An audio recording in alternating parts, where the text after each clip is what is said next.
ನಮಸ್ಕಾರ ಮಾಮ, ಆರಾಮ್. ಹುಷಾರಾಗಿದ್ದೀರಾ?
ನಮಸ್ಕಾರ ಮಾಮ.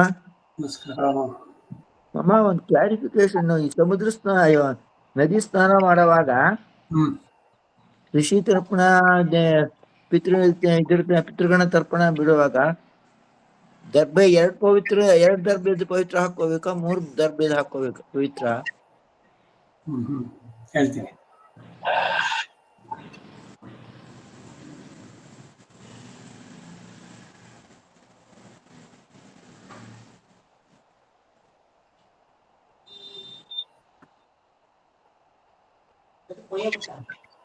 ಗೊತ್ತಾಗಿಲ್ಲ.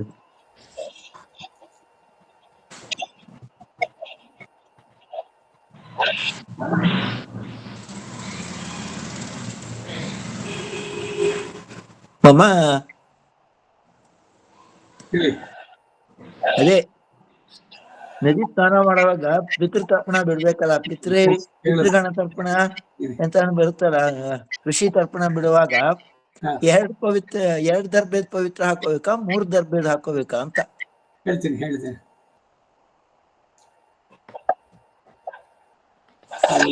ಶುಭ ಸಂಧ್ಯೆ. ಗೀತಾ ಭಾಷ್ಯ ಕಳೆದ ಕ್ಲಾಸ್ ಅಂದ್ರೆ 7th ಜೂನ್ ಆಗಿದ್ದು, 7/6/25 ನಿಲ್ಸಿದ್ವಿ.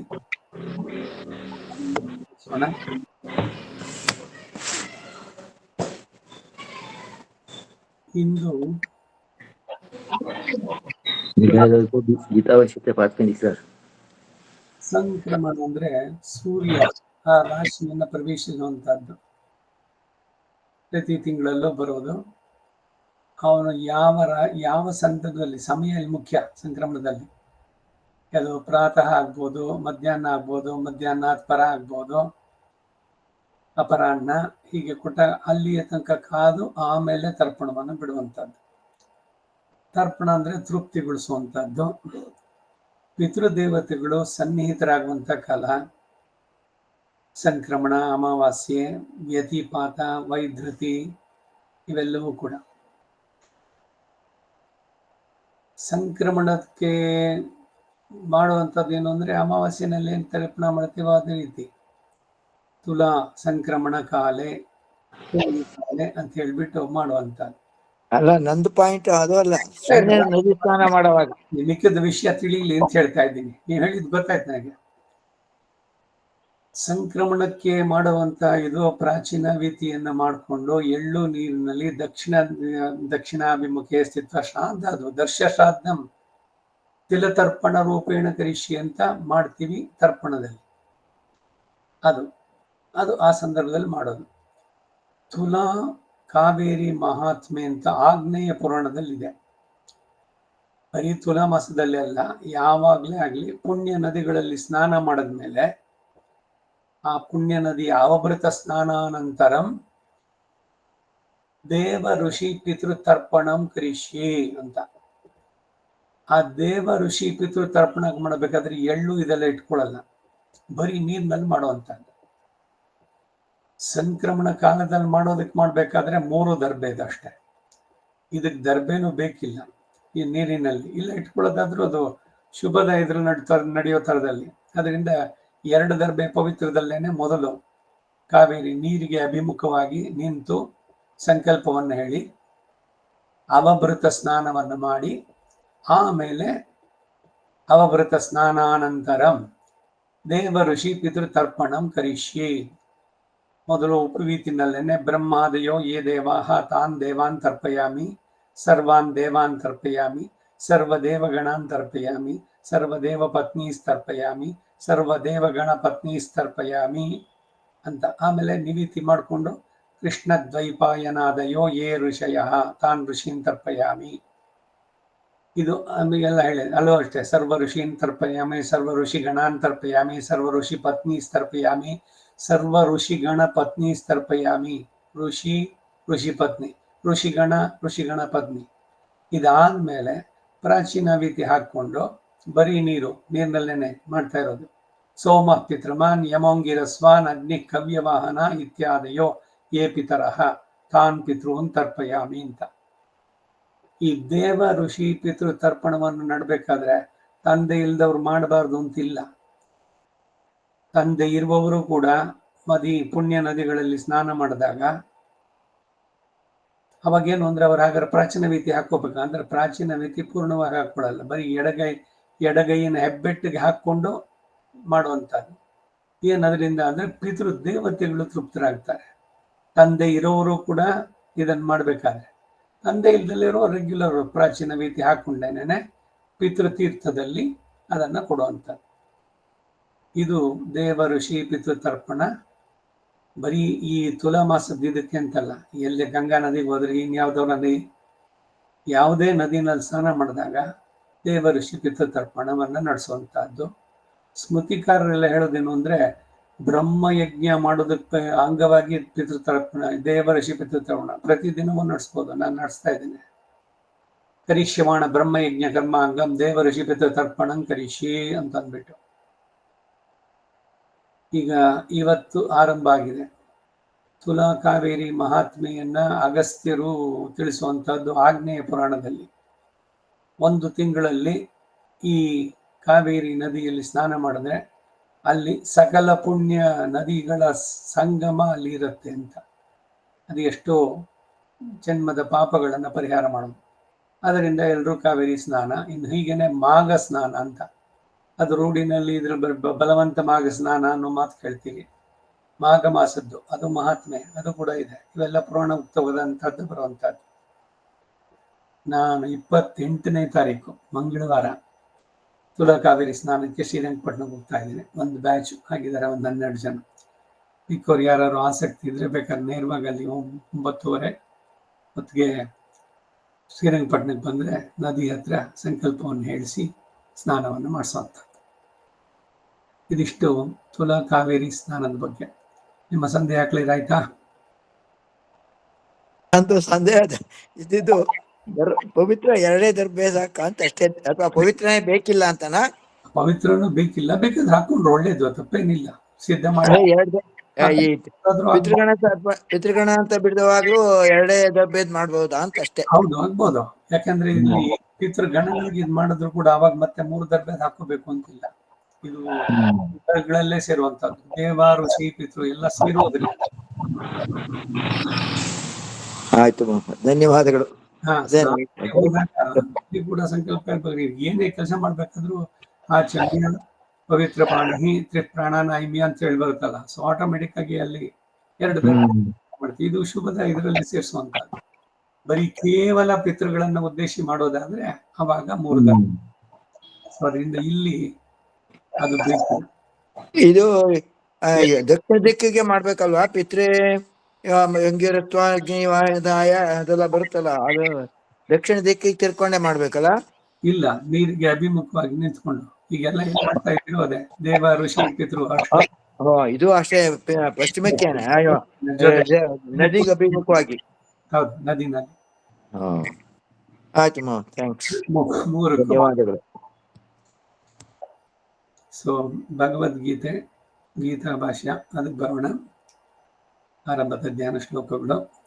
ರಾಮಾನುಜದಯ ಪಾತ್ರಂ ಜ್ಞಾನ ವೈರಾಗ್ಯಭೂಷಣಂ ಶ್ರೀಮದ್ವೆಂಕಟನಾಥಾರ್ಯಂ ವಂದೇ ವೇದಾಂತದೇಶಿಕಂ ಲಕ್ಷ್ಮೀನಾಥ ಸಮಾರಂಭಾಂ ನಾಥಯಾಮನ ಮಧ್ಯಮಾಂ ಅಸ್ಮದಾಚಾರ್ಯವರ್ಯಂತಾಂ ವಂದೇ ಗುರುಪರಂಪರಾಂ ಯೋ ನಿತ್ಯಮಚ್ಯುತಪದಾಂಬುಜಯುಗ್ಮರುಕ್ಮಂ ವ್ಯಾಮೋಹತಸ್ತದಿತರಾಣಿ ತೃಣಾಯ ಮೇನೆ अस्मद्गुरोर्भगवतोस्य दयैकसिन्धोः रामानुजस्य चरणौ शरणं प्रपद्ये। मातापिता युवतयस्तनया विभूतिः सर्वं यदेव नियमेन मदन्वयानाम् आद्यस्य नः कुलपतेर्वकुलाभिरामं श्रीमत्तदङ्घ्रियुगलं प्रणमामि मूर्ध्ना भूतं सरश्च मादाह्वयपट्टनाथ श्रीभक्तिसारकुलशेखरयोगिवाहान् भक्ताङ्घ्रिरेणुपरकालयतीन्द्रमिश्रान् श्रीमत्पराङ्कुशमुनिं प्रणतोऽस्मि नित्यम्।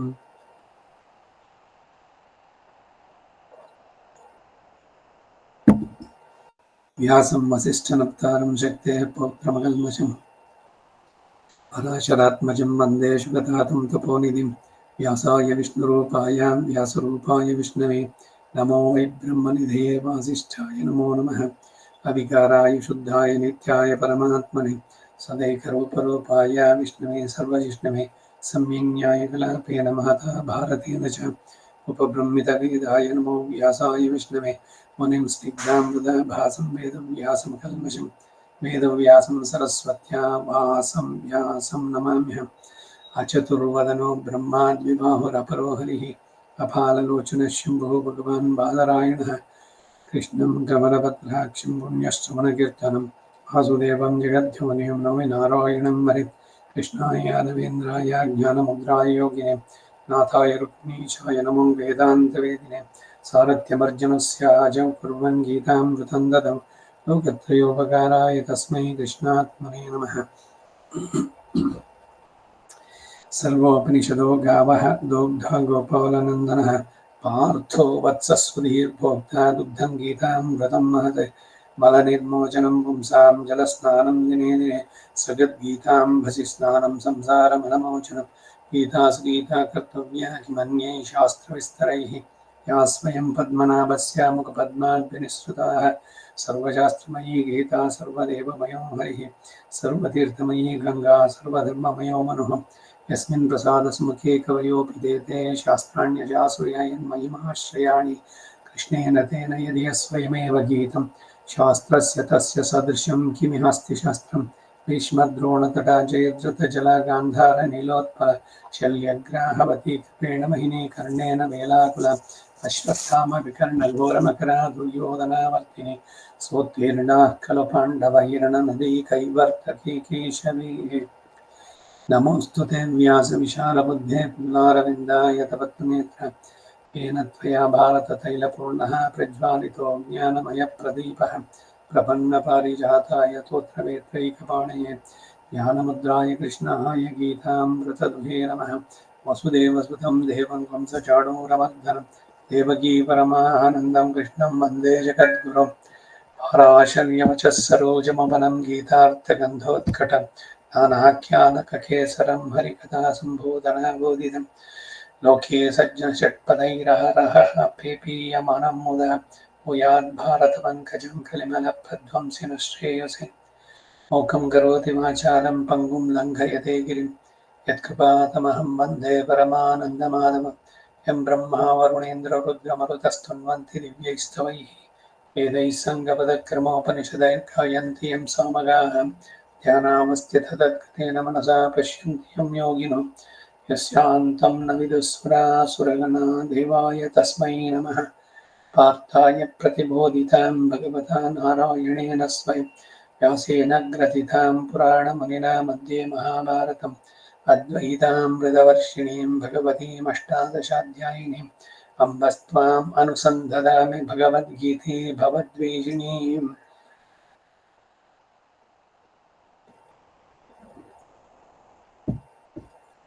अष्टमयी समेत श्रीकृष्णाय परब्रह्मणे नमः।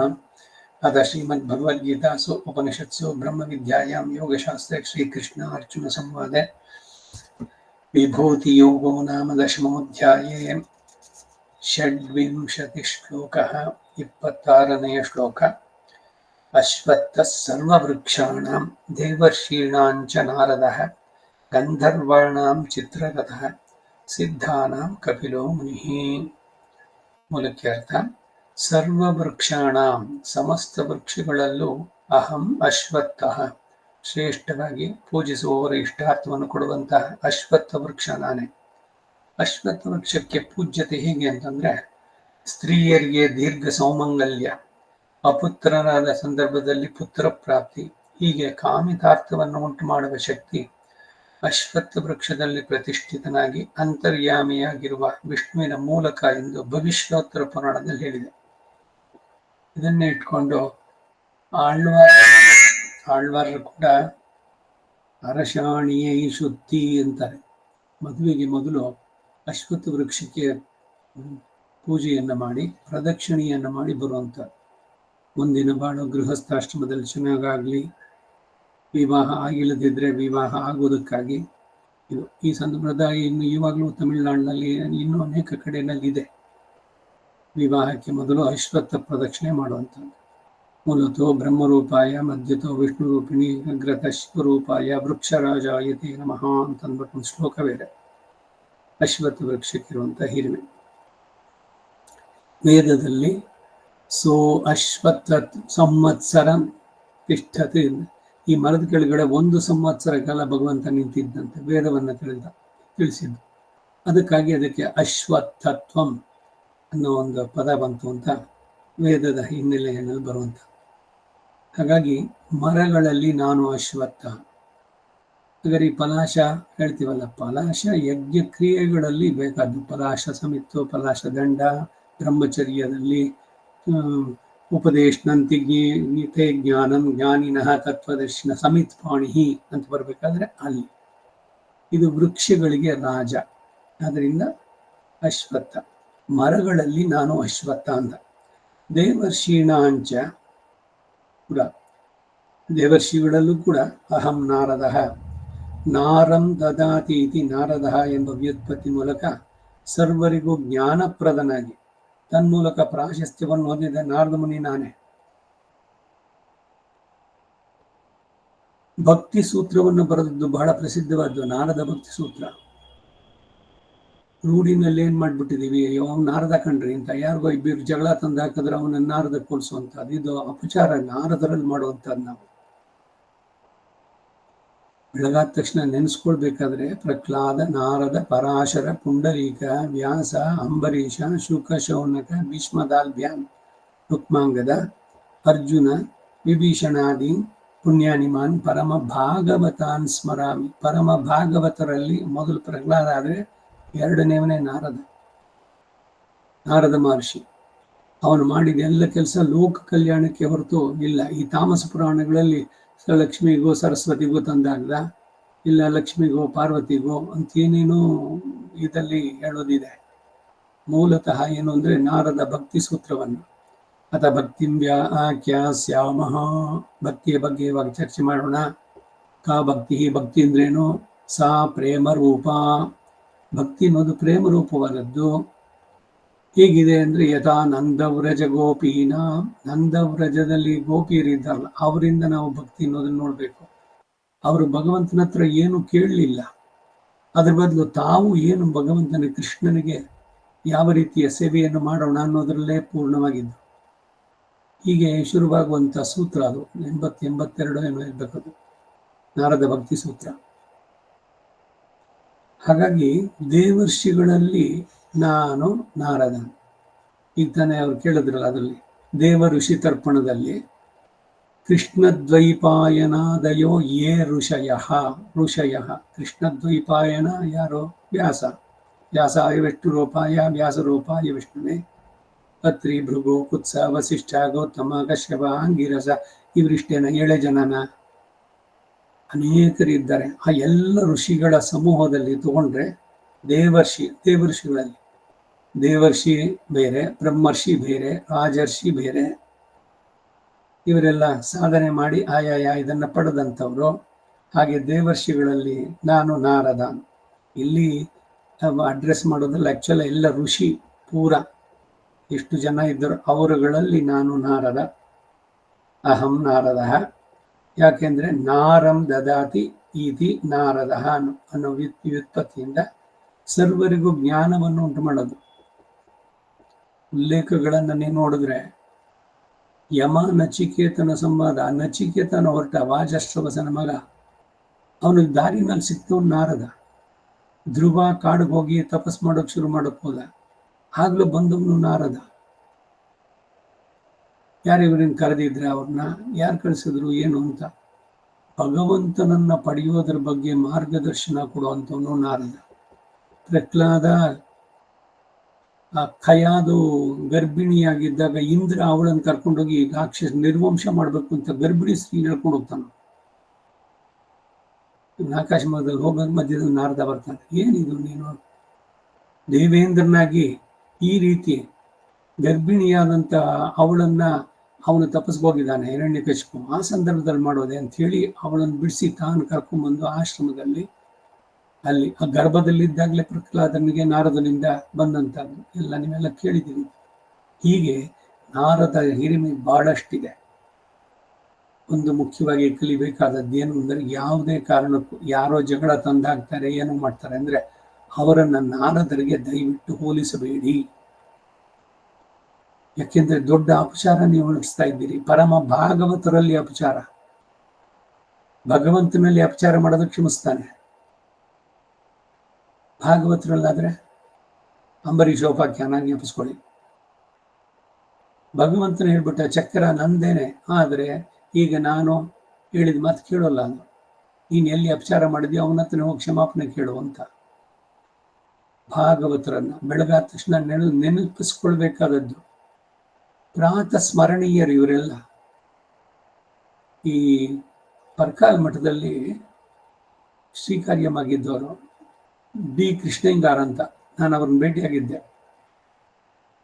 ಬಹಳ ವಯಸ್ಸಾಗಿತ್ತು. ಈ ಪುಸ್ತಕ ಮೇಳಗಳು ವೈಷ್ಣವ ಇದ್ರದ್ದು ಮಾಡಬೇಕಾದ್ರೆ ಮೈಸೂರಿನಲ್ಲಿ ಎಲ್ಲ ವರದಾಚಾರ ತ್ರಯರುಗಳನ್ನು ನೋಡಿ ಬಂದಿದ್ದೆ. KS Varadachar, SMS Varadachar, ES Varadachar. ಹಾಗೆ ಇವರನ್ನು ಭೇಟಿಯಾಗಿ ಅವ್ರ ಪುಸ್ತಕಗಳು ಎಲ್ಲೆಲ್ಲಿ ಏನು ಸಿಗುತ್ತೆ ಅಂತ, ಎಲ್ಲಪ್ಪ ಎಲ್ಲ ಕುಂಚಿದಾಯ್ಪುರಕ್ಕೆ ಪರಕಾಲ್ ಮಠದಲ್ಲಿ ಏನಿಂದಲೋ ಅದೇಂತಂದ್ರು. ವೇದಾಂತ ದೇಶಿಕರ ಬಗ್ಗೆ ಬರೆದಿದ್ದಾರೆ, ಪರಕಾಲ್ ಮಠ ವೈಭವ ಬರೆದಿದ್ದಾರೆ. ಯಾಕೆ ಇವ್ರು ಮಾತಾಡಿದ್ರೆ ಅಂದರೆ, ಅವರೊಂದು ಪುಸ್ತಕ ಬರೆದಿದ್ದು ಪ್ರಾತ ಸ್ಮರಣೀಯರು ಅಂತ. ಅದರಲ್ಲಿ ಈ ಶ್ಲೋಕ ಹೇಳ್ತೀವಲ್ಲ, ಅಷ್ಟು ಜನರ ಜೀವನದ ಸಂಕ್ಷಿಪ್ತ ಚರಿತ್ರೆ ಇದೆ. ಪ್ರಹ್ಲಾದ, ನಾರದ, ಪರಾಶರ, ಪುಂಡರೀಕ, ವ್ಯಾಸ, ಅಂಬರೀಷ, ಶುಕ, ಶೌನಕ, ಭೀಷ್ಮ, ದಾಲ್ಭ್ಯ, ರುಕ್ಮಾಂಗದ, ಅರ್ಜುನ, ವಿಭೀಷಣ, ಇವರೆಲ್ಲ ಪ್ರಾತ ಸ್ಮರಣೀಯರು. ಹೀಗೆ ಬೆಳಗ್ಗೆ ಪ್ರಾತಃ ಅನುದಯ ಶ್ಲೋಕದ್ವಯ ಶ್ಲೋಕತ್ರಯ ಹೇಳ್ತೀವಲ್ಲ, ಹಾಗೆ ಈ ಪ್ರಾತಃ ಸ್ಮರಣೀಯರನ್ನು ನಾವು ನೆನಪಿಸ್ಕೊಳ್ಬೇಕು ಬೆಳಗ್ಗೆ ಪ್ರತಿದಿನ. ಪುಣ್ಯಾನಿಮಾನ್ ಪರಮ ಭಾಗವತಾನ್ ಸ್ಮರಾಮಿ ಅಂತ ಬರುವಂಥದ್ದು. ಜ್ಞಾನಪ್ರದ ಭಗವಂತನನ್ನು ಪಡೆಯೋದಕ್ಕೆ, ಭಕ್ತಿ ಚೆನ್ನಾಗಿ ವೃದ್ಧಿಯಾಗೋದಕ್ಕೆ ನಾರದನ ಕೃಪೆ ಇರಬೇಕು. ಸೊ ಅದರಿಂದ ಜ್ಞಾನಪ್ರದರಾಗಿ ತನ್ಮೂಲಕ ಪ್ರಾಶಸ್ತ್ಯವನ್ನು ಹೊಂದಿದ್ದ ನಾರದ ಮುನಿಯನ್ನು ಅನೆ ಕ್ಷತ್ರ ಬಂಧುವೆ ಮೊದಲಾದ ನಿಕಷ್ಟ ವೃತ್ತಿಯನ್ನು ಅವಲಂಬಿಸಿದವರಿಗೂ ತಮ್ಮ ಸಮಾಗಮ ಮಾತ್ರದಿಂದಲೇ ಪಾವನತ್ವವನ್ನು, ಬುದ್ಧಿಯೋಗವನ್ನು ಉಂಟು ಮಾಡಿ ಉಪಾಯ ಅನುಷ್ಠಾನವನ್ನು ಉಪದೇಶಿಸಿ ಮೋಕ್ಷ ಸಂಪಾದಕರಾದ್ದರಿಂದ ಶ್ರೀ ನಾರದರಿಗೆ ಮಹಾತ್ಮೆ. ಭಗವದ್ಧ್ಯಾನ ಗಾನಗಳಲ್ಲೇ ಸಕ್ತರಾಗಿ ಮಹಾವಿರಕ್ತರಾಗಿ ಪ್ರಾಶಸ್ತ್ಯವನ್ನು ಹೊಂದಿದವರಾದ್ದರಿಂದ ತದ ಆತ್ಮಕನು ನಾನೇ ಅಂತ ಹೇಳಿದ್ದು. ಮತ್ತೆ ನಾರದರು ತನ್ನಂತ ಭಕ್ತನೇ ಇಲ್ಲ ಅಂತ ಅನ್ಕೊಂಡ್ರು. ಈ ಕಥೆಗಳೆಲ್ಲ ಕೇಳಿ, ಇದೆಲ್ಲ ತಾಮಸ ಪುರಾಣಗಳಲ್ಲಿ ಅದರಲ್ಲಿ ಬರುವಂತಹದ್ದು. ಸಾಕ್ಷಾತ್ ಭಗವಂತನೇ ನಾರದನಾಗಿ ನಾನು ಅಂತ ಹೇಳ್ತಾ ಇದ್ದಾನೆ ಇಲ್ಲಿ ಬಹಳ ಸ್ಪಷ್ಟವಾಗಿ. ಕೃಷ್ಣ ಹೇಳ್ತಾ ಇರೋದು ಅರ್ಜುನನಿಗೆ. ದೇವರ್ಷೀಣಾಂಚ ನಾರದ. ಮುಂದೆ ಗಂಧರ್ವಾಣಾಂ ಚಿತ್ರರಥಃ. ಗಂಧರ್ವರಲ್ಲಿ ಶ್ರೇಷ್ಠನಾಗಿ, ಅವರಿಗೆ ಪತಿಯಾಗಿ, ಒಡೆಯನಾಗಿ, ನಿನಗೂ ತಿಳಿದಿರುವ ಚಿತ್ರರಥನು ನಾನೇ. ಇವನು ಚಿತ್ರರಥನನ್ನು ಯಾವಾಗ ಭೇಟಿಯಾದ? ಸೋಮವಾರ ಮಂಗಳವಾರದ್ದು ಮಹಾಭಾರತದ ಕ್ಲಾಸ್ ನೆನೆಸ್ಕೊಂಡ್ರೆ ಅರ್ಜುನ ಹೊರಟ ಇದರಲ್ಲಿ ಇವರೆಲ್ಲ ಕಾಡಿನಲ್ಲಿದ್ದಾಗ ದುರ್ಯೋಧನಾದಿಗಳು ಇವ್ರಿಗೆ ಅವಮಾನ ಮಾಡಬೇಕು ಅಂತ ಬಂದರು. ಆ ಗಂಧರ್ವನ ಜೊತೆ ಹೋರಾಡಿ ಸೋತು ಈ ಸೂರ್ಯನನ್ನ ದುರ್ಯೋಧನನ್ನ ಹೆಡೆಮರಿ ಕಟ್ಕೊಂಡು ಎಳ್ಕೊಂಡು ಹೋದ ಅವನು. ಯಾರ್ಯಾರು ಕಾಪಾಡಿ ಅಂತೆಲ್ಲ ಅವ್ರು ಇದು ಮಾಡಿದಾಗ ಧರ್ಮರಾಜ ಹೇಳ್ತಾನೆ, ನಮ್ಮಲ್ಲಿ ಏನೇ ದ್ವೇಷ ಇದ್ರು ಕೂಡ ಈಗ ಅವನಿಗೆ ಯಾರು ಬಂದಿದ್ದಾರೆ ಅಂದ್ರೆ ಅವನನ್ನು ರಕ್ಷಿಸ್ಬೇಕು, ಹೋಗಿ ಬಿಡಿಸ್ಕೊಂಡು ಬಾ ಅಂತ ಅರ್ಜುನಂಗೆ ಹೇಳ್ತಾನೆ. ದುರ್ಯೋಧನ ಚಿತ್ರರಥನ ಸೆರೆನಲ್ಲಿರುವಂಥದ್ದು, ಅಲ್ಲಿಂದ ಬಿಡಿಸುವಂತ. ಹೀಗೆ ಚಿತ್ರರಥನ ಇವರಿಬ್ಬರ ಇದು ಸ್ನೇಹ. ಇನ್ನು ಇವನ ಸ್ವರ್ಗಕ್ಕೆ ಹೋದಾಗಲೂ ಕೂಡ ಅಷ್ಟೇ, ಅಲ್ಲೂ ಕೂಡ ಒಂದು ಉಲ್ಲೇಖದಲ್ಲಿ ಬರುತ್ತೆ. ಅವನಿಂದ ಅನೇಕ ವಿದ್ಯೆಗಳನ್ನು ಪಡೀತಾನೆ ಚಿತ್ರರಥನಿಂದ. ಇವನು ಅವನಿಗೆ ಇನ್ನೇನೋ ತಿಳಿಸ್ಕೊಡ್ತಾನೆ ಪರಸ್ಪರ, ಇವೆಲ್ಲ ಬರುವಂಥದ್ದು. ಆದ್ದರಿಂದ ನಿನಗೂ ತಿಳಿದಿರೋದು, ಅರ್ಜುನನಿಗೂ ತಿಳಿದಿರುವಂತಹ ಚಿತ್ರರಥನು ಅವನು ನಾನೇ ಗಂಧರ್ವರಲ್ಲಿ.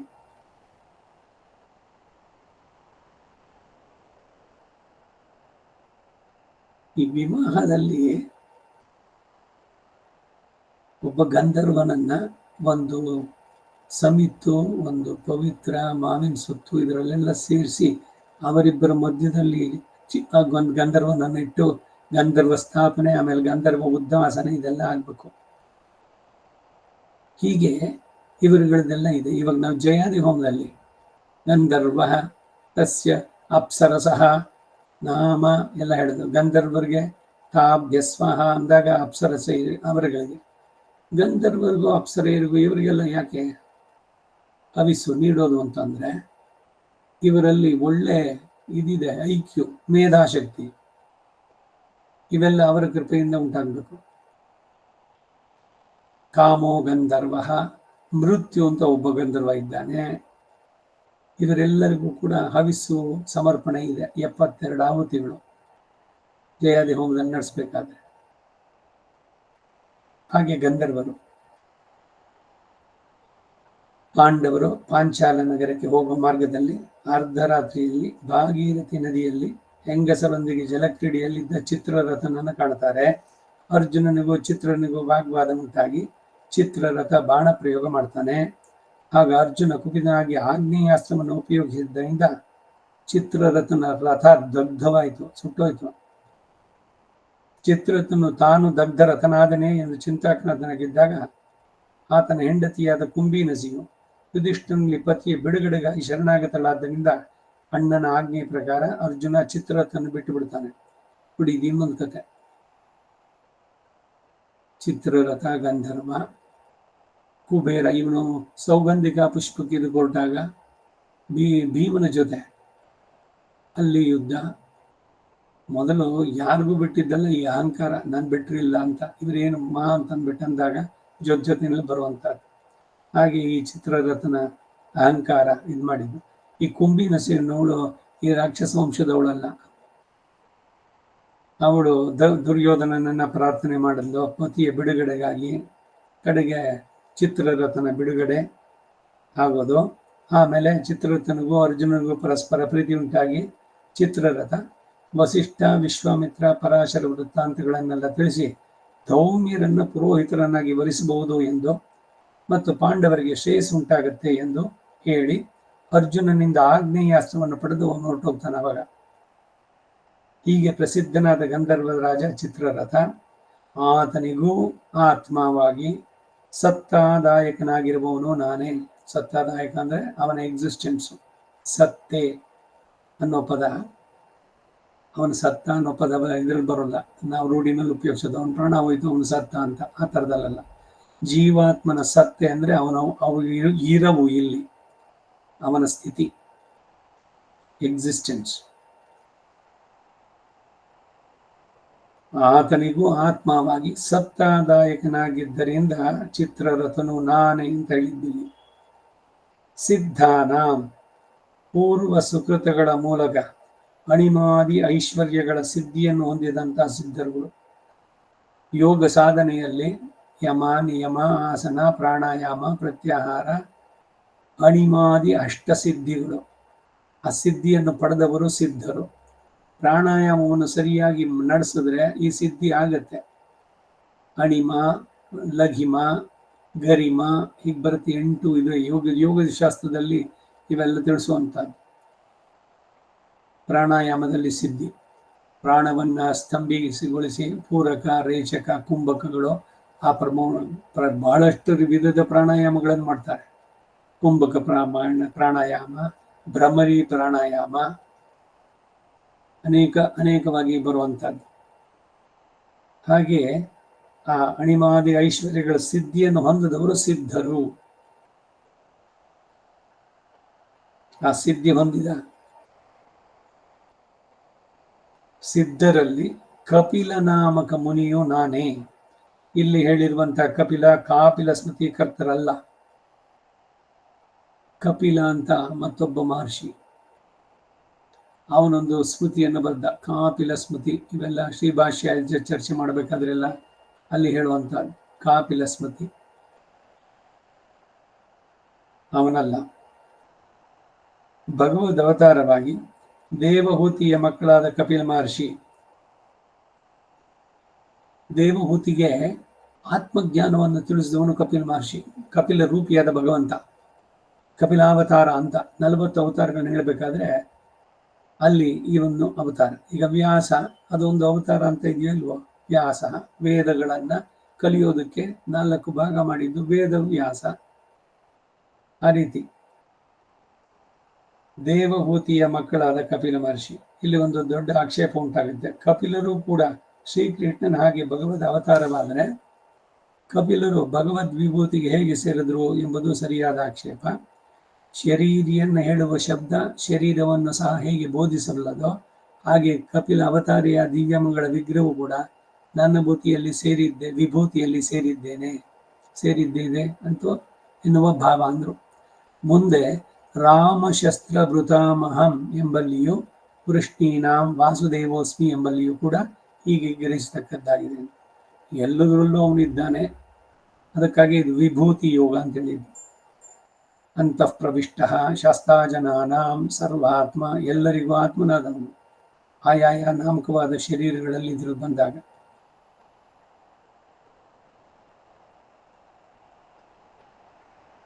ಕೆಲವೊಮ್ಮೆ ಸಂದೇಹಗಳು, ಚಿಕ್ಕವರು ದೊಡ್ಡವರು ಈ ತರ ಬರುತ್ತೆ.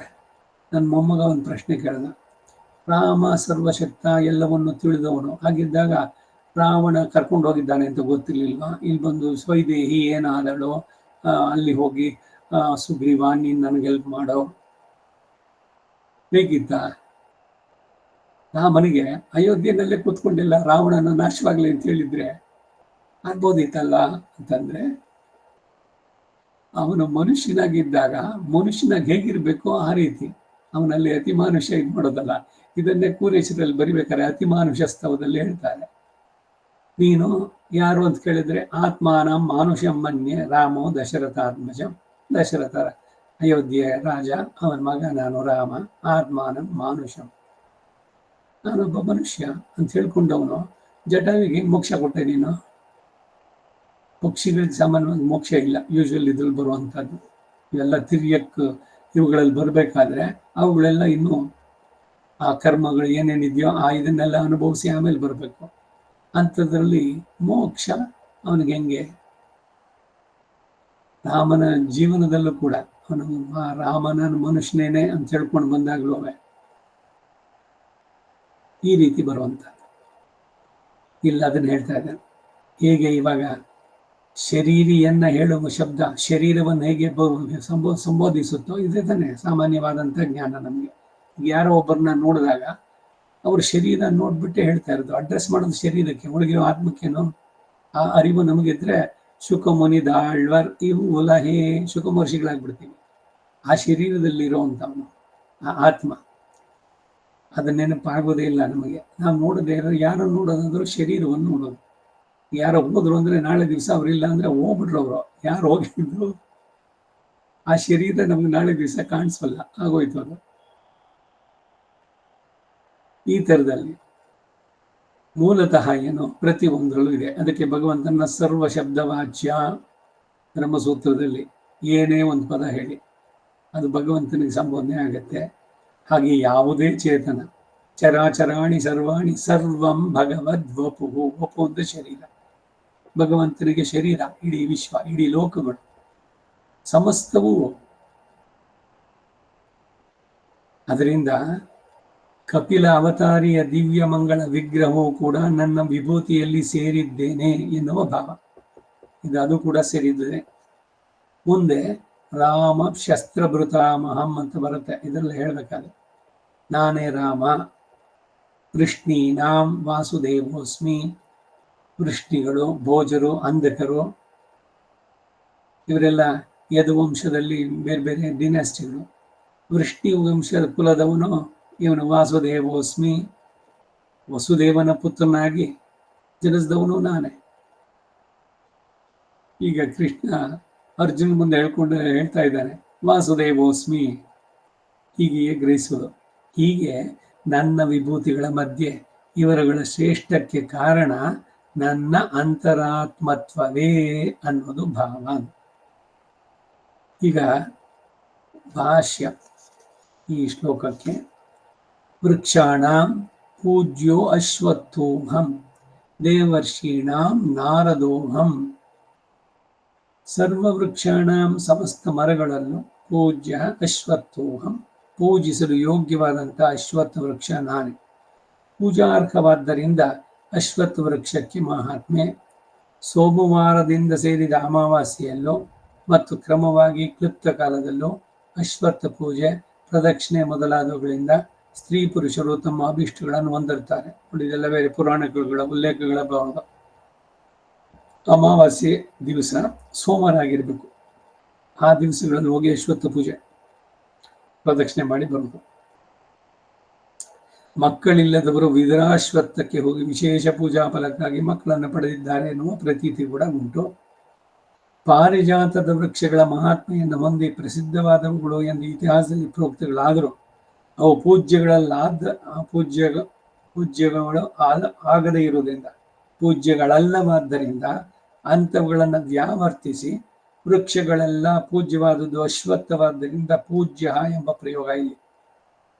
ಈಗ ಪಾರಿಜಾತ ವೃಕ್ಷ, ಪಾರಿಜಾತ ಪುಷ್ಪ ಭಗವಂತನಿಗೆ ಸಮರ್ಪಣೆಗೆ ಆಗ್ಬಹುದು, ಬೇಗ ಬಾಡೋಗುತ್ತದ. ಆಂಜನೇಯನನ್ನ ಪಾರಿಜಾತ ತರು ಮೂಲವಾಸಿನ ಭಾವಯಾಮಿ ಭವಮಾನ ನಂದನಂ ಅವನ ರಾಮಾಯಣದ ಧ್ಯಾನ ಶ್ಲೋಕದಲ್ಲಿ ಹೇಳ್ಬೇಕಂದ್ರೆ.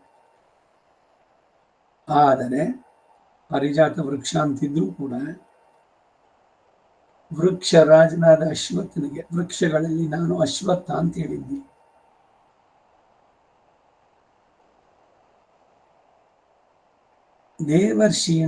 ದೇವರ್ಷಿಗಳಲ್ಲಿ ನಾರದೋಹಂ, ನಾರದ ಅಹಂ, ನಾರದ ಮಹರ್ಷಿ ನಾನೇ.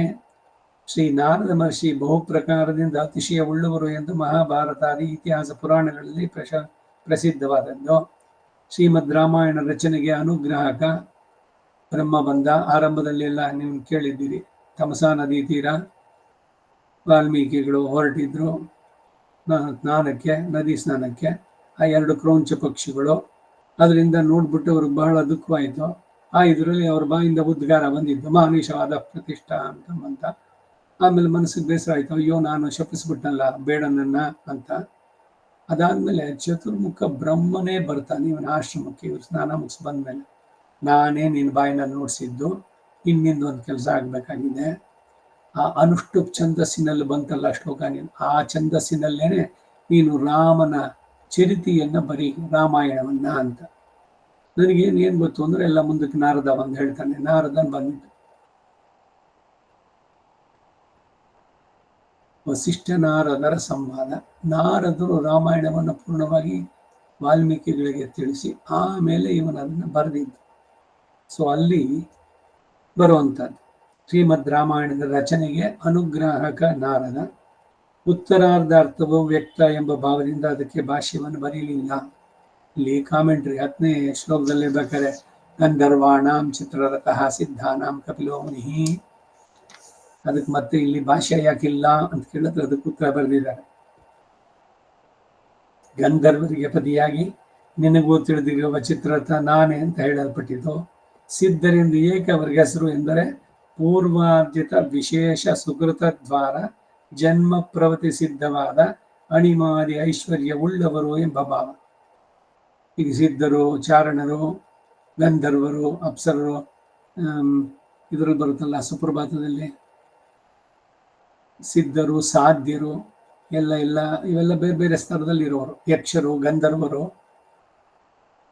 ಹಾಗೆ ಬೇರೆ ಬೇರೆ ಸಿದ್ಧಿಯನ್ನು ಪಡೆದಿದ್ದು ಇವರುಗಳು ಹಿಂದಿನ ಇವುಗಳಲ್ಲಿ ಮಾಡಿದ್ದು. ಅದರಿಂದ ಅವ್ರಿಗೆ ಆಯಾಯ ಲೋಕಗಳು ಇವರಿಗೆಲ್ಲ ಇರುವಂತಹದ್ದು.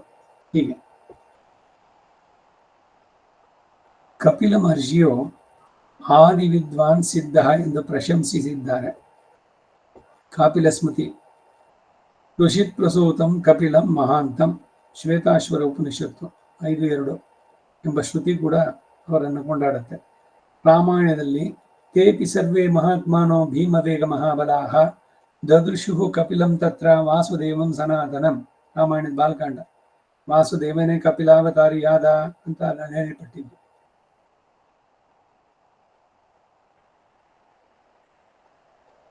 ಏನು ನೆನಪಾಯ್ತು ಸಡನ್ ಆಗಿ. ಸಿದ್ಧರು, ಚಾರಣರು. ರಾಮಾಯಣದಲ್ಲಿ ಸುಂದರಕಾಂಡದ ಆರಂಭದಲ್ಲಿ ತಥೋ ರಾವಣ ನೀತಾಯಾಮ್ ಅಂತ ಶ್ಲೋಕ ಆರಂಭವಾಗಬಾರ್ದು. ಸುಂದರಕಾಂಡದಲ್ಲಿ ಈ ಚಾರಣರು, ಸಿದ್ಧರು ಇವರು ಹೋಗುವಂತ ದಾರಿನಲ್ಲಿ ಹನುಮಂತ ಹೊರಟ ಅಂತ ಹೇಳ್ತಾರೆ. ಅಂದ್ರೆ ಭೂಮಿಯ ಗುರುತ್ವಾಕರ್ಷಣವನ್ನ ಮೀರಿದಂತಹ ಮೇಲಿನ ಸ್ತರದಲ್ಲಿ ಅದು ಮಾರ್ಗ.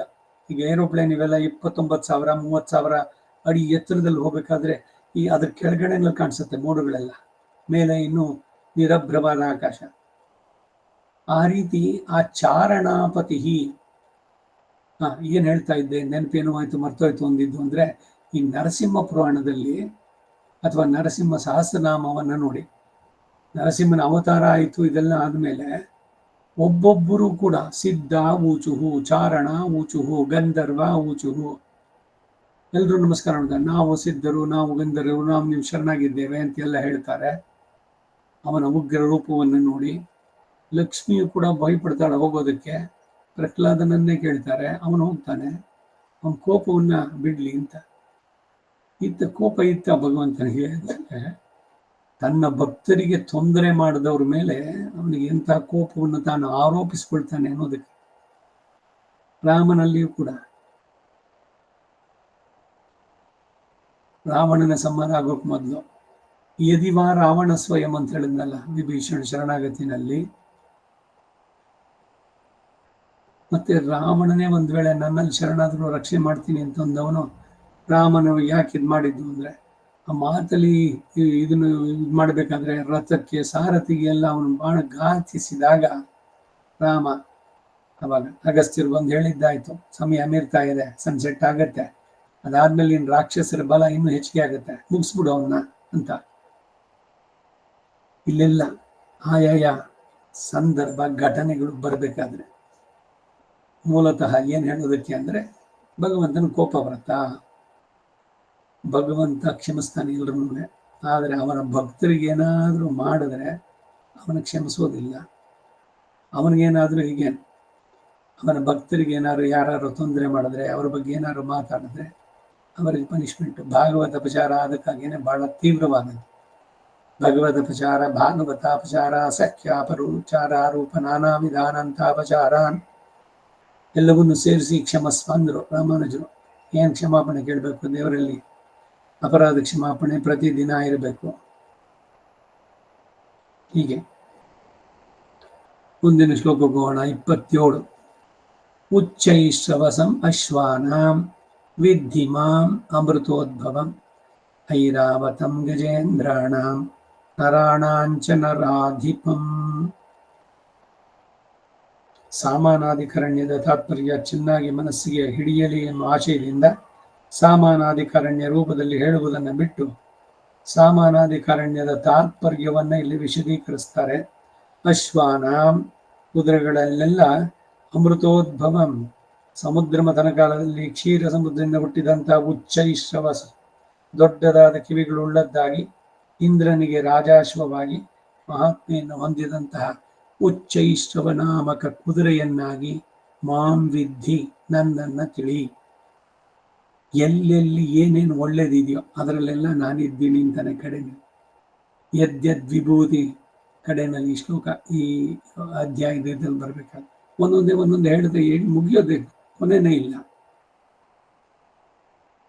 ಅಶ್ವಗಳಲ್ಲಿ ನಾನು ಉಚ್ಚೈಶ್ರವಸ್ ಎಂದರೆ ತದಾತ್ಮಕನಾಗಿ ನನ್ನನ್ನು ತಿಳಿ ಎಂದ ಭಾವ. ಅಶ್ವಾನಾಂ ಅಹಂ ಅಮೃತೋದ್ಭವ ಉಚ್ಚೈಶ್ರವಾಹ ಅಂತ ಹೇಳುವುದರ ಅಭಿಪ್ರಾಯ ಇದೆ. ಉಚ್ಚೈಶ್ರವಾಹ ಜನ್ಮರೂಪ ಗುಣಾದಿಗಳಿಂದ ಮಹಾತ್ಮೆಯನ್ನು ಹೊಂದಿರುವ ವಿಪುಲ ಕೀರ್ತಿಯುಳ್ಳ ಕುದುರೆ ಎಂಬ ಹೆಸರಿನಿಂದಲೇ ಪ್ರಸಿದ್ಧಿ ಅದು. ಉಚ್ಚೈಶ್ರವಸ್ ಜನ್ಮ ರೂಪ ಗುಣ ಇವುಗಳಲ್ಲಿ ಅತ್ಯಂತ ಕೀರ್ತಿಯನ್ನು ಹೊಂದಿದ್ದು. ಅಮೃತೋದ್ಭವಂ ಎಂಬುದನ್ನ ಕಾಕಾಕ್ಷಿ ನ್ಯಾಯದಿಂದ ಎರಡು ಕಡೆಗೂ ಅನ್ವಯಿಸಬಹುದು. ಗಜೇಂದ್ರಾಣ ಉತ್ತಮ ಗಜಗಳಲ್ಲಿ ಅಮೃತೋದ್ಭವಂ ಸಮುದ್ರ ಮಥನ ಕಾಲದಲ್ಲಿ ಕ್ಷೀರ ಸಮುದ್ರದಲ್ಲಿ ಹುಟ್ಟಿದ ಐರಾವತಂ ಬಹು ಸುಂದರವಾಗಿ ಸ್ವಚ್ಛವಾಗಿ ಬಿಳುಪಾಗಿ ಇಂದ್ರನಿಗೆ ವಾಹನವಾಗಿ ಹೇಗೆ ಅತಿಶಯ ಹೊಂದಿದ ಐರಾವತವನ್ನ ಮಾಂ ವಿದ್ಧಿ ನನ್ನನ್ನಾಗಿ ತಿಳಿ. ಐರಾವತ ಶಬ್ದಕ್ಕೆ ಈ ರಾವಾನ್ ಅಂದ್ರೆ ಸಮುದ್ರದಲ್ಲಿ ಹುಟ್ಟಿದ್ದು ಎಂಬ ವ್ಯುತ್ಪತ್ತಿಯಿಂದ ಐರಾವತ ಅನ್ನೋದರ್ಥ. ಹಾಗೆ ನರಾಣ ಮನುಷ್ಯರಲ್ಲಿ ನರಾಧಿಪಂ ಅವರುಗಳಿಗೆಲ್ಲ ಕ್ಷೇಮಾದಿ ಸಂಪಾದಕನಾದ ರಾಜನನ್ನಾಗಿಯೋ ಮಾಂ ವಿದ್ಧಿ. ಈಗ ರಾಜ ಪದವಿಗೆ ಯಾರು ಬರ್ತಾರೋ ಅವರಲ್ಲಿ ಭಗವದಂಶಕ ಒಂದು ಸ್ವಲ್ಪ ಅದಕ್ಕಾಗಿಯೇ ರಾಜ ಆಶೀರ್ವಾದ ಅಂತಿದೆ ಸ್ಮೃತಿಗಳಲ್ಲಿ. ಅವನ ಆ ಪಟ್ಟವನ್ನು ಸ್ವೀಕರಿಸಿದಾಗ ಅದಕ್ಕೆ ಮರ್ಯಾದೆ. ಪ್ರೆಸಿಡೆಂಟೋ ಪ್ರೈಮ್ ಮಿನಿಸ್ಟ್ರೋ ಇನ್ನೊಬ್ರು ಮತ್ತೊಬ್ಬರು ಬಂದರು ಅಂದ್ರೆ ಅವರನ್ನ ಆಧರಿಸಿ ವೇದೋಕ್ತವಾದ ಆಶೀರ್ವಚನ. ದೇವೇಗೌಡ ಅಲ್ಲಿ ಕೂತ್ಕೊಂಡಾಗ ಅವರಿಗೆ ವೇದೋಕ್ತವಾದ ಆಶೀರ್ವಾದ ಮಾಡ್ಬೋದ? ಸಾಮಾನ್ಯವಾಗಿ ಇವರಿಗೆ ವೇದ ಹೇಳೋದೇ ಇಲ್ಲ. ಇವೆಲ್ಲ ಕಥೆನಲ್ಲಿ ಹಿಂದಿನೆಲ್ಲ ಬೇಕಾದಷ್ಟಿದೆ. ಅಪಶೂದ್ರಾಧಿಕರಣ ಇವುಗಳಲ್ಲಿ ತಿಳಿಸಿರೋದು. ಆದರೆ ಅವನ ಆ ಪದವಿಗೆ ಬಂದಾಗ ಅವರಿಗೆ ರಾಜ ಆಶೀರ್ವಾದ, ರಾಷ್ಟ್ರ ಆಶೀರ್ವಾದ, ಯೋಗ್ಯತೆ ಅವರು ವರ್ಣಕ್ಕಲ್ಲ, ಆ ಪೊಸಿಷನ್ಗೆ. ಆ ಪೊಸಿಷನ್ ಬರಬೇಕಾದ್ರೆ ಅವನಲ್ಲಿ ಒಂದು ಅಂಶ ಇರಬೇಕು. ಅದನ್ನೇ ಇಲ್ಲಿ ಹೇಳ್ತಾ ಇದ್ದೇವೆ. ನರಾಧಿಪಂ ಲೋಕಕ್ಷೇಮ ರಾಜನಾಗಿ ಹೊಣೆ, ಪ್ರಜೆಗಳನ್ನ ತನ್ನ ಮಕ್ಕಳಂತೆಯೇ ಅವರ ಸೇವೆಗಾಗಿಯೇ ನಿಂತಂಥವನು ನಿಜವಾದ ರಾಜ. ಇವರುಗಳೆಲ್ಲ ಅವರವರು ದುಡ್ಡು ಮಾಡಿಕೊಂಡು ಬೇರೆ ಎಲ್ಲ ಕೊಳ್ಳೆ ಹೊಡೆದು ಈಗಿನ ಮುಖ್ಯಮಂತ್ರಿಗಳು ಮತ್ತೊಬ್ಬರು ಇವರುಗಳೆಲ್ಲ ಅಲ್ಲ.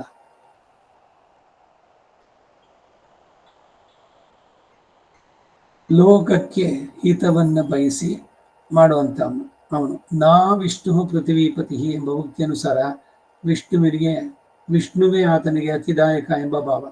ಇವರುಗಳಿಗೆಲ್ಲ ಅಂತರಾತ್ಮನಾಗಿ ಮಹಾತ್ಮೆಯನ್ನು ಉಂಟು ಮಾಡುವಂಥವನು ನಾನೇ ಅನ್ನೋದು ತಾತ್ಪರ್ಯ. ಮುಂದಿನ ಶ್ಲೋಕ 28. ಆಯುಧಾನಾಂ ಅಹಂ ವಜ್ರಂ ಧೇನೂನಾಂ ಅಸ್ಮಿ ಕಾಮಧುಕ್ ಪ್ರಜನಶ್ಚಾಸ್ಮಿ ಕಂದರ್ಪಃ ಸರ್ಪಾಣಾಂ ಅಸ್ಮಿ ವಾಸುಕಿಃ. ಮುಂದಿನ ಶ್ಲೋಕ.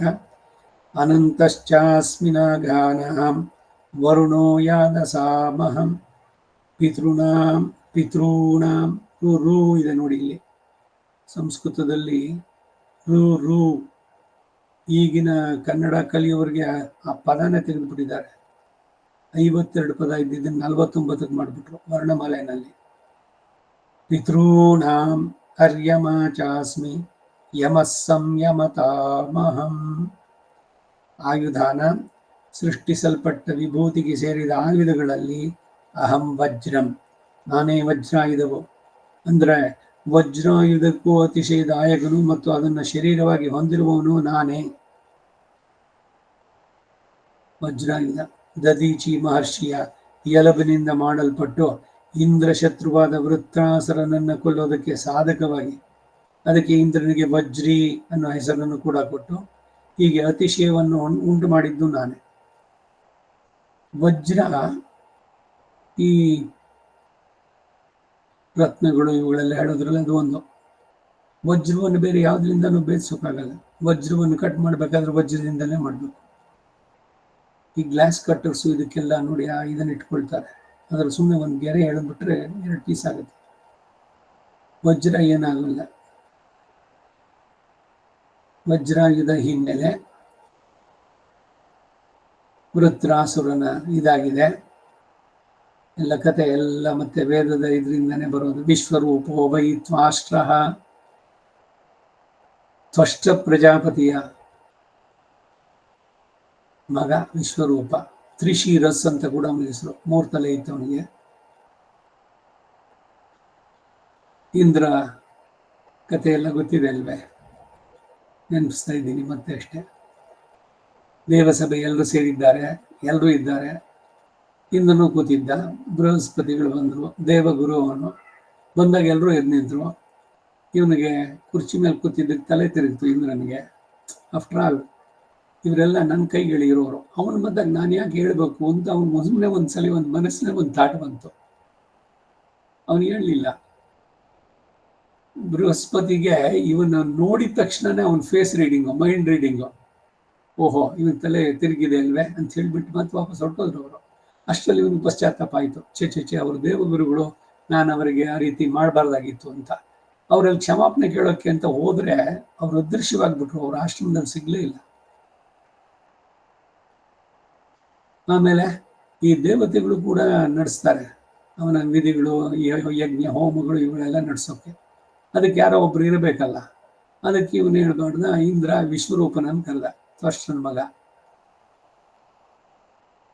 ಅವನೇನ್ ಮಾಡ್ದ, ಅವನ ತಾಯಿ ಕಡೆಯಿಂದ, ಮಾತಾಮಹನ್ ಕಡೆಯಿಂದ, ಮಾತಾಮಹಿ ಇದ್ರದಕ್ಕೆ ರಾಕ್ಷಸರ ಇದರಿಂದ ಬಂದವರು. ಈ ಗಂಧರ್ವರಿಗೆ ರಾಕ್ಷಸರು, ಇದೆಲ್ಲ ಎಲ್ಲ ಬೇಕಾದಷ್ಟು ಕಾಂಬಿನೇಷನ್ಸು ಅಲ್ಲೂ ಕೂಡ ಆವಾಗಲೂ ಇದ್ದಿದ್ದು.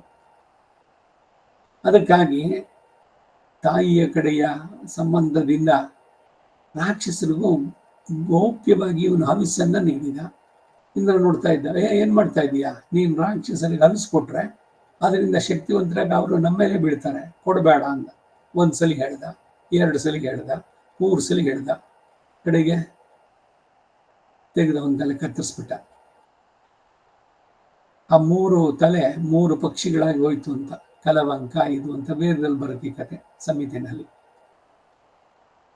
ಬ್ರಹ್ಮಹತ್ಯಾ ದೋಷ, ಬ್ರಹ್ಮ ಹನ್ ಅನ್ನೋ ಮಾತು ಇವನಿಗೆ ಬಂತು. ಆಮೇಲೆ ಇವನ್ನೆಲ್ಲ ಕಳ್ಕೊಂಡ ಇಂದ್ರ. ಬ್ರಹ್ಮಹತ್ಯಾ ದೋಷ.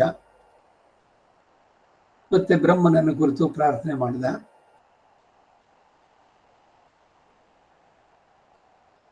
ಬ್ರಹ್ಮ ನಿನ್ನ ದೋಷವನ್ನ 3 ಎದುರು ಕಡೆನಲ್ಲಿ ವಿಭಾಗಿಸುವಂತ, ನೀರಿನಲ್ಲಿ, ವೃಕ್ಷಗಳಲ್ಲಿ, ಸ್ತ್ರೀಯರಲ್ಲಿ ಬ್ರಹ್ಮಹತ್ಯಾ ದೋಷ ಹೀಗೆ ಬಂತು ಅನ್ನೋದಕ್ಕೆ ಅಲ್ಲಿ ಹೇಳುತ್ತೆ.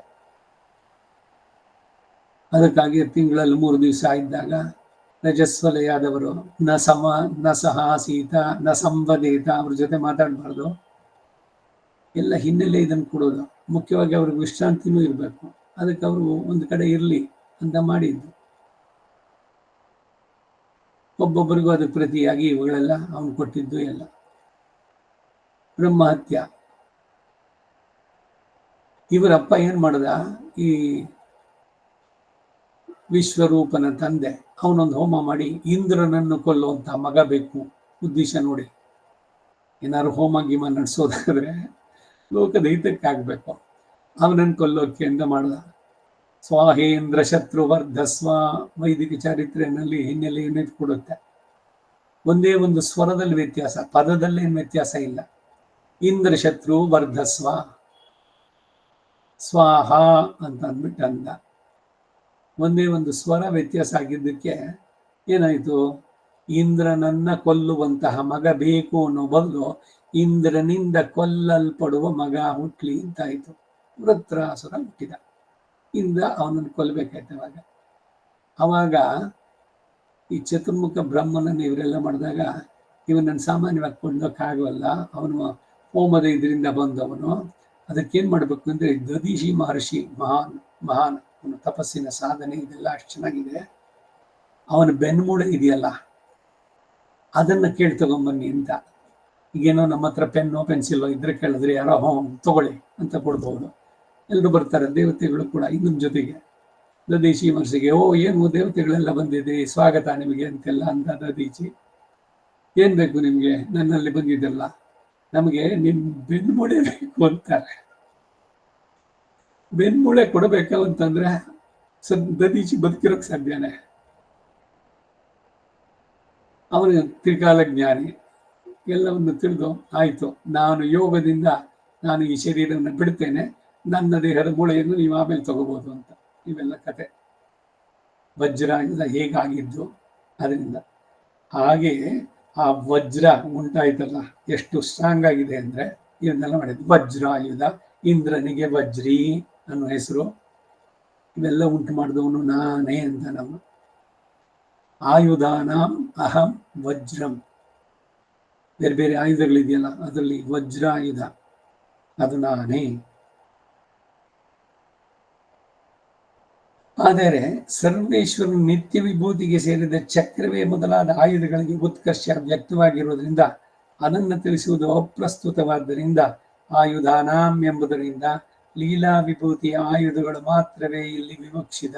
ನೋಡಿ, ಕ್ಲಾರಿಫಿಕೇಶನ್ಸ್ ಕೊಡ್ತಾರೆ. ಈಗ ಷೋಡಶ ಆಯುಧಗಳು ಬರೀ ಅಷ್ಟೇನಾ? ಸರ್ವ ಪ್ರಹರಣಾಯುಧ ಓಂ ನಮ ಇತಿಯಲ್ಲಿ ಹೇಳ್ತೀವಿ ವಿಷ್ಣು ಸಹಸ್ರನಾಮದಲ್ಲಿ. ಸ್ಫುರತ್ ಸಹಸ್ರಾರ ಶಿಖಾತಿ ತೀವ್ರಂ ಸುದರ್ಶನಂ ಭಾಸ್ಕರ ಕೋಟಿ ತುಲ್ಯಂ. 5 ಅಷ್ಟಾಯುಧಸ್ತು, ಇದು ಪಂಚಾಯುಧಸ್ತು ಆಯ್ತು. ಅಷ್ಟಾಯುಧಗಳನ್ನು ಇರ್ಬೇಕಾದ್ರೆ ಸ್ತೋತ್ರವನ್ನು ಮಾಡಿದ್ದಾರೆ. ನಿತ್ಯ ಸೂರ್ಯಗಳಲ್ಲಿ ಇವರುಗಳೆಲ್ಲ ಆಯುಧವನ್ನ ಪಡೆದಂತ ಆಯುಧಕ್ಕೆ ಅಭಿಮಾನಿ ದೇವತೆಗಳು, ಭಗವಂತನ ಜೊತೆನೇ ಇರೋರು. ಅವೆಲ್ಲ ಬಿಟ್ಬಿಟ್ಟಿದೇನಿದು ವಜ್ರಾಯುಧಕ್ಕೆ ಇಷ್ಟೊಂದು ಪ್ರಾಶಸ್ತ್ಯ ಅಂದ್ರೆ ಅದು ನಿತ್ಯ ವಿಭೂತಿ. ಇದನ್ನು ಬಿಟ್ಬಿಡಿ.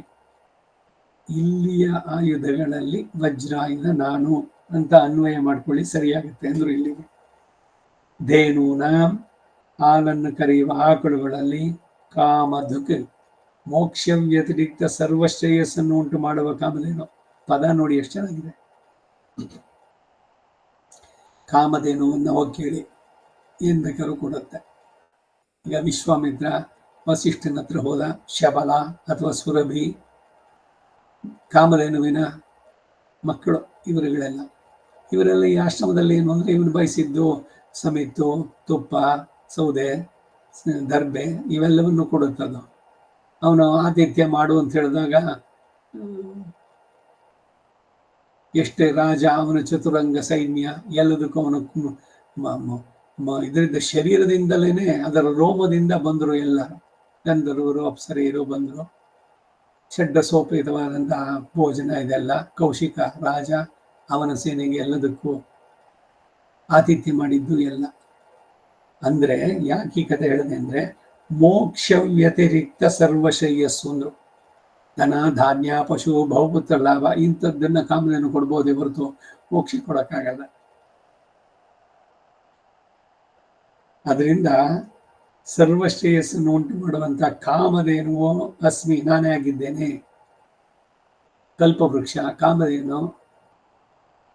ಇವರು ಏನೇನು ಬಯಸ್ತಾರೋ ಇಲ್ಲಿಯ ಭೋಗಗಳು ಅವುಗಳು ಸಿಗತ್ತೆ. ಪ್ರಜನಃ, ದಾಂಪತ್ಯ ಅನುರಾಗವನ್ನು ಉಂಟು ಮಾಡಿ ಪ್ರಜಾವೃದ್ಧಿಗೆ ಹೇತುವಾಗಿ ಮಕ್ಕಳು ಜನಿಸುವ ಹಾಗೆ ಮಾಡುವಂತಹ ಕಂದರ್ಪಶ್ಚಾಸ್ಮಿ, ಮನ್ಮಥನು ಸಹ ನಾನೇ. ತದಾತ್ಮಕನಾಗಿ ತತ್ಸತ್ತಾದಾಯಕನು ನಾನೇ. ಸರ್ಪಾಣ, ಒಂದು ಹೆಡೆ ಉಳ್ಳಂತ ಹಾವುಗಳಲ್ಲಿ ವಾಸುಕಿ ಅಸ್ಮಿ, ಪ್ರಸಿದ್ಧನಾದ ವಾಸುಕಿಯು ನಾನೇ. ವಿಭೂತಿ ಯುಗದಲ್ಲಿ ವಾಸುಕಿಯು ನಾನೇ ಅಂತ ಹೇಳಿದ್ನಲ್ಲ. ಇನ್ನು ನಮೋ ಅಸ್ತು ಸರ್ಪೇಭ್ಯೋ ಏಕೆ ಚ ಪೃಥ್ವಿ ಮನೋ ಯೇ ಅಂತರಿಕ್ಷ ಯೇ ದಿವಿತೇಭ್ಯ ಸರ್ಪೇಭ್ಯೋ ನಮಃ. ಯಾ ಈಶವೋ ಯಾತು ದಾನಾನಾಂ ಏವಾ ವನಸ್ಪತಿ ಗಮ್ರನೋ ಏವಾ ವಟೇಶು ಶೇರತೆ ತೇಭ್ಯ ಸರ್ಪೇಭ್ಯೋ ನಮಃ. ಎಲ್ಲ ಸರ್ಪಗಳು ಆಕಾಶದಲ್ಲಿರೋದು, ದಿವಿನಲ್ಲಿ, ವೃಕ್ಷಗಳಲ್ಲಿ ಇರೋದು, ಪೊಟ್ರೆಗಳಲ್ಲಿರೋದು ಎಲ್ಲದಕ್ಕೂ ನಮಸ್ಕಾರ. ವಾಸುಕಿಯನ್ನ ಆ ಸರ್ಪಗಳಲ್ಲಿ ಅದಕ್ಕಾಗಿ ಕಂಕಣವನ್ನು ಕಟ್ಟಬೇಕಾದ್ರೆ ಪ್ರತಿ ಸರ ಬಂದ ವಾಸುಕೀಂ ಧ್ಯಾತ್ವ ಅದರಲ್ಲಿ ಬೃಹತ್ಸಾಮಕ್ಷತ್ರವತ್ ವೃದ್ಧವೃಷ್ಟಿಯಂ ದೃಷ್ಟಭೌಜಃ ಶುಭಿತಮುಗ್ರವೀರಂ ಇಂದ್ರ ಸೋಮೇನ ಪಂಚದಶೇನ ಮಧ್ಯಮಿದಂ ವಾತೇನ ಸಗರೇಣ ರಕ್ಷಾಬಂಧನ ಕಾರ್ಯಕ್ರಮ ನಡೆಸೋದು ನಿರ್ವಿಘ್ನವಾಗಿ ಆಗಲಿ, ಯಾವ ದೋಷಗಳು ಇಲ್ಲ. ರಕ್ಷಾಬಂಧನ ಆಗ್ಬಿಟ್ರೆ ಆ ರಕ್ಷಾಬಂಧನ ಆಗ್ಬೇಕಾದ್ರೆ ಅದರಲ್ಲಿ ವಾಸುಕಿಯನ್ನ ಆವಾಹನೆ ಮಾಡ್ತಾರೆ. ಅದರಿಂದ ಸರ್ಪಗಳಲ್ಲಿ ನಾನೇ ವಾಸುಕಿ ಅಂತ 28ನೆಯ ಶ್ಲೋಕ ಈ ಜಾಗದಲ್ಲಿ ನಿಲ್ಸ್ಕೊಂಡಿರೋಣ. ವಸುದೇವ ಸುತಂ ದೇವಂ ಕಂಸಚಾಣೂರಮರ್ದನಂ ದೇವಕೀ ಪರಮಾನಂದಂ ಕೃಷ್ಣಂ ವಂದೇ ಜಗದ್ಗುರುಂ ಅತಸಿ ಪುಷ್ಪಸಂಕ್ರಾಶಂ ಹಾರನೂಪುರಶೋಭಿತಂ ರತ್ನಕಂಕಣಕೇಯೂರಂ ಕೃಷ್ಣಂ ವಂದೇ ಜಗದ್ಗುರುಂ ಕುಟಿಲಾಲಕ ಸಂಯುಕ್ತಂ ಮೂರ್ಣಚಂದ್ರವಿಭಾನನಂ ವಿಲಸತ್ಕುಂಡಲಧರಂ ದೇವಂ ಕೃಷ್ಣಂ ವಂದೇ ಜಗದ್ಗುರುಂ ಮಂದಾರಗಂಧ ಸಂಯುಕ್ತಂ ಚಾರುಹಾಸಂ ಚತುರ್ಭುಜಂ ಬರೀಪಿಂಚಾವಚೂಡಾಂಗಂ ಕೃಷ್ಣಂ ವಂದೇ ಜಗದ್ಗುರುಂ ಉತ್ಫುಲ್ಲ ಪದ್ಮಪತ್ರಾಕ್ಷಂ ನೀಲಜೀಭೂತಸನ್ನಿಭಂ ಯಾದವಾನಾಂ ಶಿರೋರತ್ನಂ ಕೃಷ್ಣಂ ವಂದೇ ಜಗದ್ಗುರುಂ ರುಕ್ಮಿಣೀಕೇಳಿ ಸಂಯುಕ್ತಂ ಪೀತಾಂಬರಸುಶೋಭಿತಂ ಅವಾಪ್ತ ತುಳಸೀಗಂಧಂ ಕೃಷ್ಣಂ ವಂದೇ ಜಗದ್ಗುರುಂ ಗೋಪಿಕಾನಾಂ ಕುಚದ್ವಂದ್ವಂ ಕುಂಕುಮಾಂಕಿತವಕ್ಷಸಂ ಶ್ರೀನಿಕೇತಂ ಮಹೇಶ್ವಾಸಂ ಕೃಷ್ಣಂ ವಂದೇ ಜಗದ್ಗುರುಂ ಶ್ರೀವತ್ಸಾಂಕಂ ಮಹೋರಸ್ಕಂ ವನಮಾಲಾ ವಿರಾಜಿತಂ ಶಂಖಚಕ್ರಧರಂ ದೇವಂ ಕೃಷ್ಣಂ ವಂದೇ ಜಗದ್ಗುರುಂ ಕೃಷ್ಣಾಷ್ಟಕಮಿದಂ ಪುಣ್ಯಂ ಪ್ರಾತರುತ್ಥಾಯ ಪಠೇತ್ ಕೋಟಿಜನ್ಮಕೃತಂ ಪಾಪಂ ಸ್ಮರಣೇನ ವಿನಶ್ಯತಿ. ಕವಿತಾರ್ಕಿಕ ಸಿಂಹಾಯ ಕಲ್ಯಾಣ ಗುಣಶಾಲಿನೇ ಶ್ರೀಮತೆ ವೆಂಕಟೇಶಾಯ ವೇದಾಂತ ಗುರವೇ ನಮಃ. ವಾದಿದ್ವಿಪಶಿರೋ ಭಂಗ ಪಂಚಾನನ ಪರಾಕ್ರಮಃ ಶ್ರೀಮನ್ ವೆಂಕಟನಾಥಾರ್ಯಶ್ಚಿರಂ ವಿಜಯತಾಂ ಭುವಿ. ಶ್ರೀಮತೆ ನಿಗಮಂತ ಮಹಾದೇಶಿಕಾಯ ನಮಃ. ಸರ್ವಂ ಶ್ರೀ ವಾಸುದೇವಾರ್ಪಣಮಸ್ತು.